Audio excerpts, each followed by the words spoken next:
You've read Psalm 27, but no one has told you it's actually an invisible code for manifestation. It's not merely a prayer, it's a spiritual technology embedded within age-old words, capable of reprogramming your energetic field and aligning your life with genuine prosperity.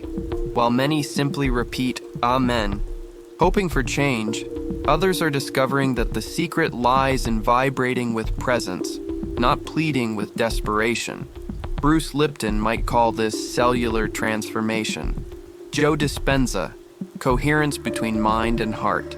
Napoleon Hill, an internal decision that precedes achievement.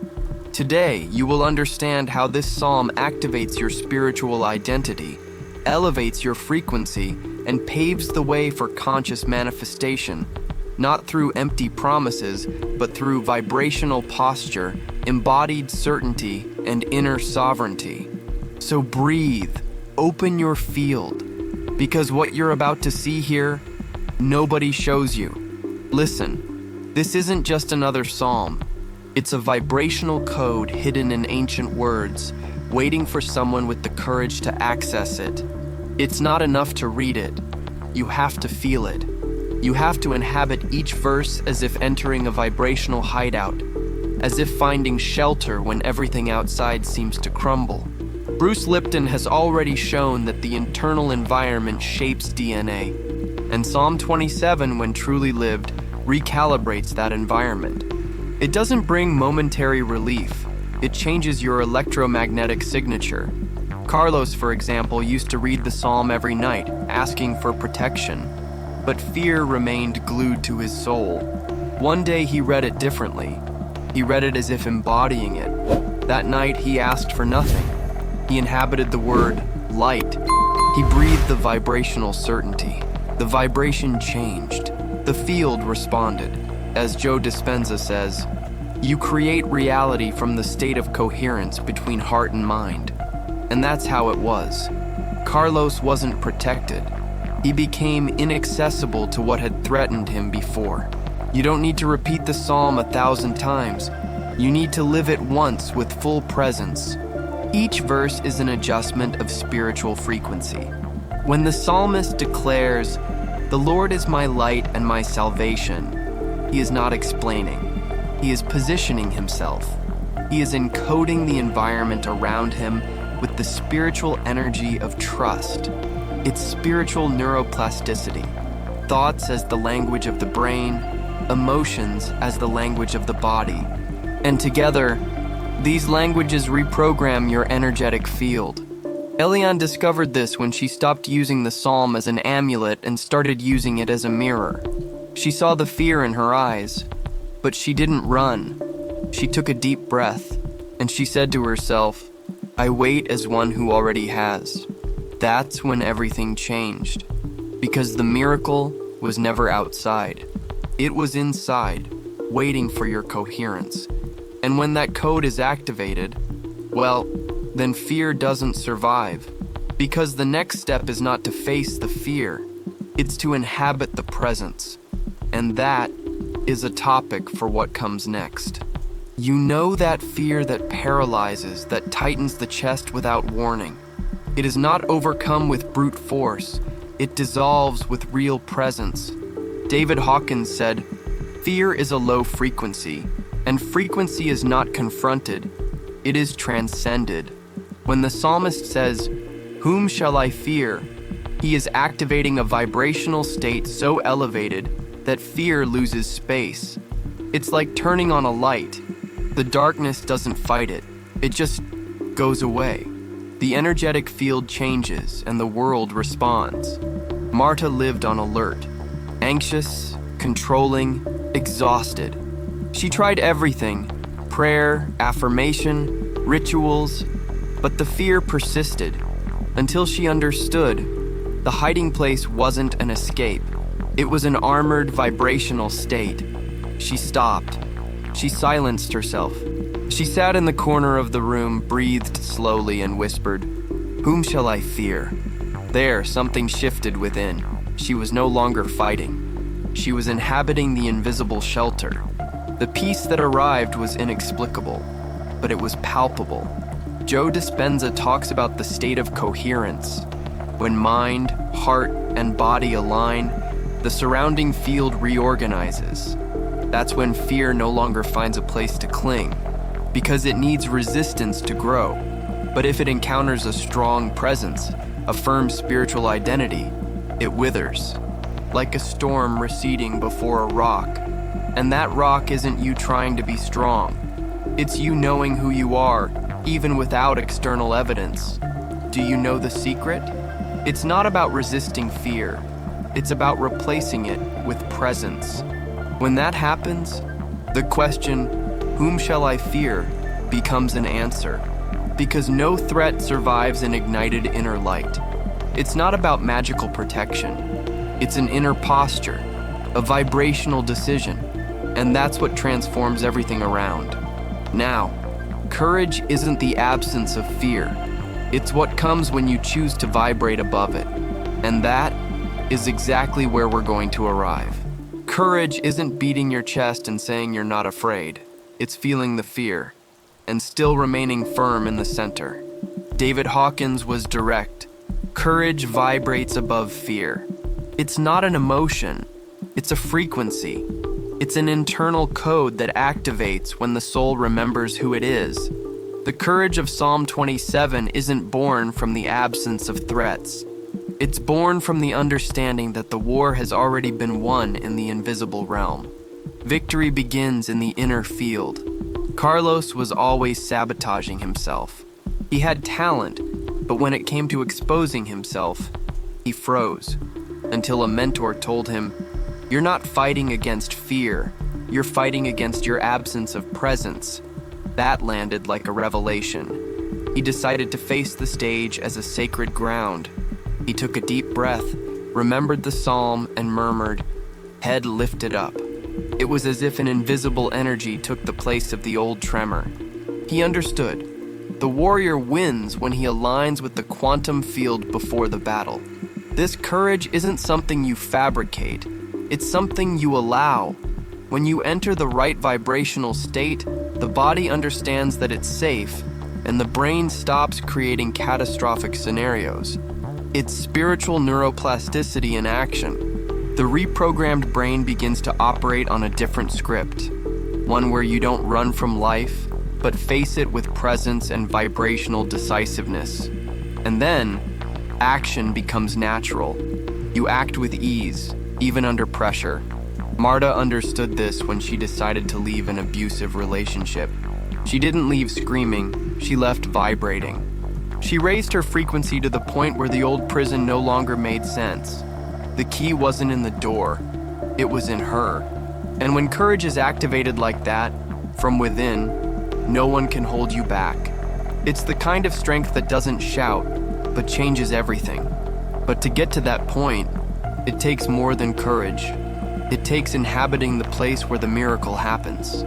Some people spend their lives asking for a miracle, but they don't inhabit the field where it happens. It's like wanting to harvest without planting.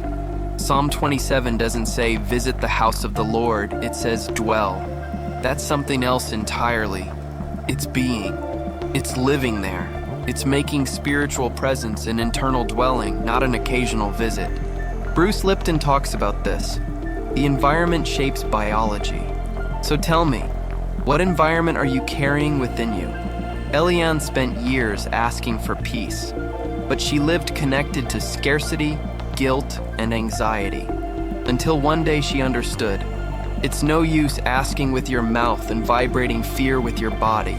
She decided to make presence her home. She created simple rituals, waking up in silence, giving thanks before opening her eyes, walking barefoot in the yard. This wasn't just a habit, it was vibrational reprogramming. And when the vibration changed, the field responded. Because it always responds. To dwell is different from insisting. He who insists doubts. He who dwells trusts. And true trust doesn't come from logic. It comes from the spirit. Joe Dispenza calls this confidence before evidence. Napoleon Hill would call it incarnate faith. You don't need to see the miracle. You just need to vibrate as if you've already received it. To dwell in the house of the Lord is to live within the vibrational certainty that everything is already being realigned, even when nothing seems to change on the outside. Carlos, after years of trying to manifest a new job, stopped trying and began to live as if he was already the professional he wanted to be. He woke up early, dressed with presents, studied, served, not because he had to impress anyone, but because his identity had already changed. And that's when the opportunity appeared, as a reflection, not as a favor. Because heaven doesn't respond to despair, it responds to coherence. And this waiting has a deeper secret. Waiting, in the original Hebrew, isn't about folding your arms. It's about digging, a living weight full of spiritual energy, like an arrow pulled taut before being released. It's an active vibrational state where the body waits, but the soul has already received. It's as Napoleon Hill said, burning desire is the starting point of all accomplishment. Creative tension is that burning desire, fueled with anticipatory gratitude. You wait as if you already have. Marta learned this through pain. After losing her job, she prayed for another, but her heart vibrated with anxiety. One day, she traded the request for presents. She wrote on the mirror, "I wait as if I already have." She would wake up, get dressed, and study as if she were already working. She stopped waiting passively. She began waiting vibrantly. And in the quantum field, this vibrational persistence is what sustains reality until it manifests. Her internal environment changed, and reality responded. Joe Dispenza talks about the state of coherence, when the vibration of emotion is aligned with the intention of thought. It's as if the universe says, "Now I understand what you want." Passive waiting confuses the field. Vibrational waiting clarifies it. It's the difference between tension and surrender. It's not control, it's consistency. You continue, day after day, inhabiting the same frequency, even when everything screams the opposite. Carlos and his wife had been trying to conceive for years, but each attempt was steeped in frustration, until a spiritual doctor said, "Stop trying and start living as parents." They began to prepare the room, read books on fatherhood, give thanks for the child, not as a technique, as truth. The field changed, the miracle arrived, and this was only possible because they understood that waiting is not giving up. It's sustaining, and sustaining sometimes is finding beauty. Even when it still seems dark, beauty heals. And it's not just poetry, it's quantum physics. Bruce Lipton showed that the environment shapes the cell, and beauty is environment. When the psalmist says that he desires to behold the beauty of the Lord, he is activating a vibrational field of order, peace, and protection. It's not aesthetics, it's a healing frequency. Whoever sees beauty even in chaos reorganizes the internal field, and the internal field transforms the external. Beauty is a shield, invisible but real. Eliane, amidst her grief for her mother, decided to do something strange. She arranged fresh flowers on the table every week. She painted the walls with soft colors. She returned to listening to instrumental music in the morning. It wasn't escape, it was shielding. Without realizing it, she was anchoring her soul in a higher energetic field. Every small beauty became an invisible refuge, and grief, although still present, ceased to paralyze. She understood, beauty does not eliminate pain, but creates space for the soul to breathe. Neuroscience confirms, contact with beauty releases dopamine, serotonin, endorphins, the biochemistry of embodied faith. That's why beautiful environments are not a luxury, they are spiritual technology. Joe Dispenza teaches that when we enter elevated states, we create new neurological circuits. So putting art in the house, treating the body with kindness, listening to a symphony, all this reprograms your electromagnetic signature. You become a temple of the invisible. Carlos, at the height of anxiety, discovered the silence of the mountain. He went to a retreat without a cell phone, without Wi-Fi, just nature. There he saw a sunset so intense that he cried, not for the sky, but because he finally saw himself again. In that moment, he understood that external beauty is just a reflection of something he had lost within. He recovered it, he returned, and he never forgot. Seeing beauty is a spiritual choice, and that choice strengthens the inner throne. There is a throne inside you that no one can take away, but you need to decide to occupy it. When the psalmist declares, "My head shall be lifted up above my enemies," he is saying, I already know who I am, even when no one sees it. This is not ego, it is spiritual identity. David Hawkins teaches that the vibration of truth needs no defense. When you position yourself in inner sovereignty, the field aligns, and life begins to treat you as you treat yourself within. Marta always felt inferior. Rejected in childhood, she sought approval everywhere, until the day she heard, "You have already seen it within, and therefore you will see it without." That was a turning point. She stopped waiting for external validation and began to affirm what she already was in essence. She changed the way she walked, spoke, looked at herself in the mirror. It wasn't performance, it was a spiritual root being activated. And that's when everything around her began to reflect this new vibration. Bruce Lipton talks about embedded beliefs. What you believe about yourself is imprinted on your electromagnetic field, and the world responds. Napoleon Hill called this the dominant self-image. Psalm 27 shows us that spiritual authority does not come from the external. It comes from the vibrational clarity of who dwells within. Once you grasp this, you stop competing, you stop begging for attention, and you start reigning in peace, even amidst the battle. Carlos, a young spiritual leader, was constantly trying to convince others of his worth, but he always felt drained, until one day, while meditating on Psalm 27, he heard in his heart, "Do not deliver me to the will of my adversaries." And he understood that his greatest adversary was the fear of not being enough. He decided on that day to sit on his internal throne, and he never left it, because spiritual identity, when accessed, guides you to the righteous path, and that's where we're going now. Some choices seem small, but they decide destinies. The psalmist asks, "Lead me in the right path." This isn't just a request for direction. It's a cry for spiritual lucidity, because danger isn't always out there.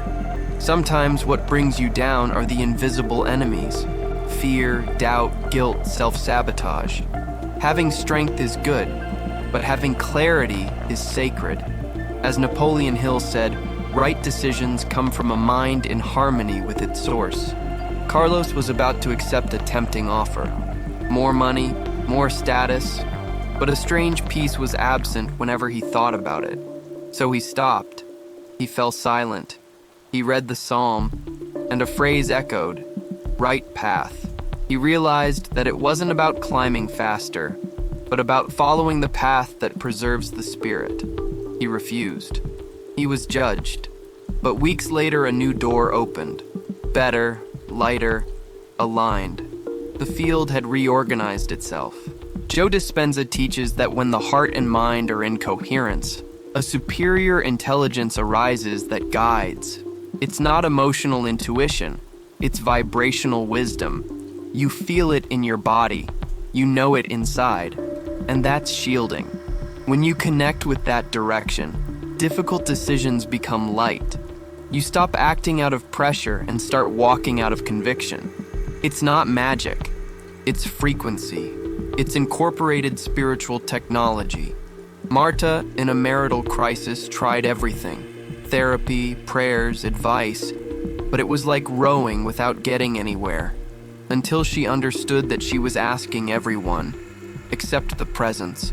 One day, in silence, she said, "Guide me," and it was as if something went through her.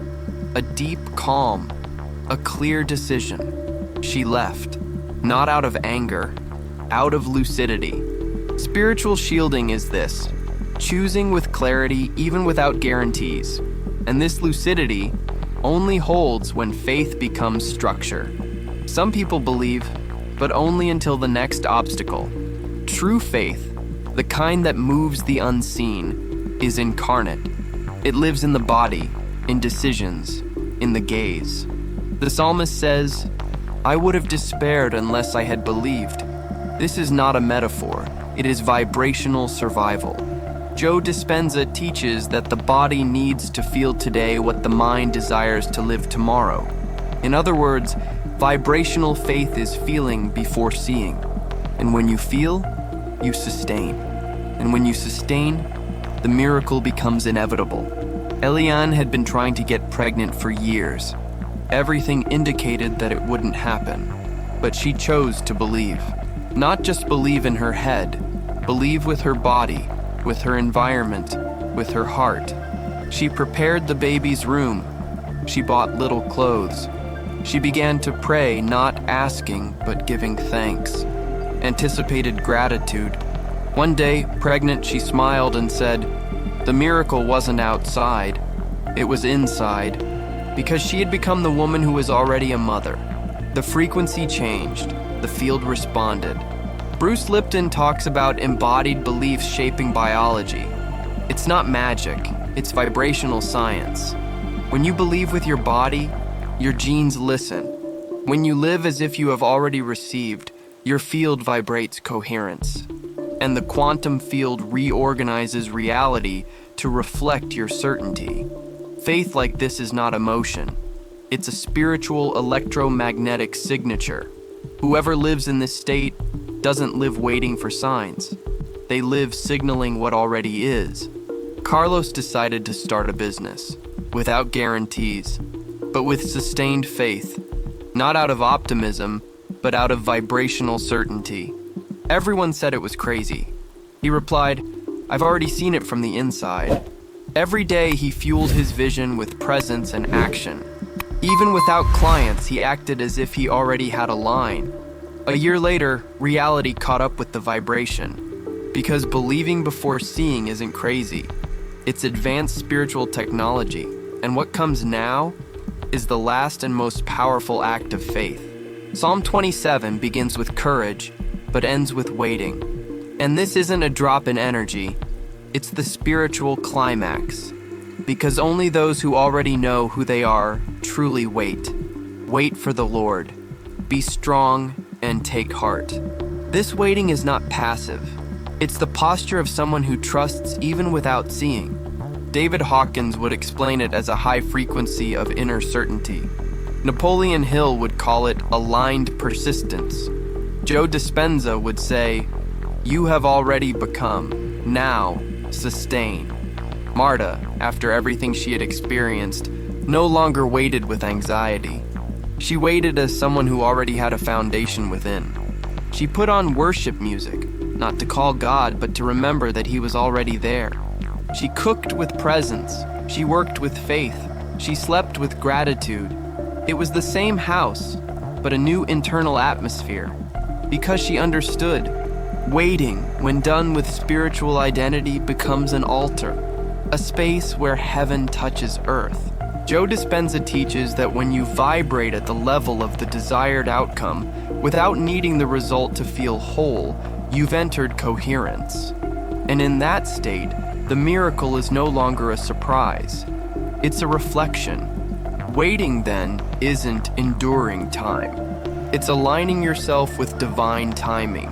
And in this alignment, the field responds. Because whoever waits as if they already possess it no longer waits and they sustain.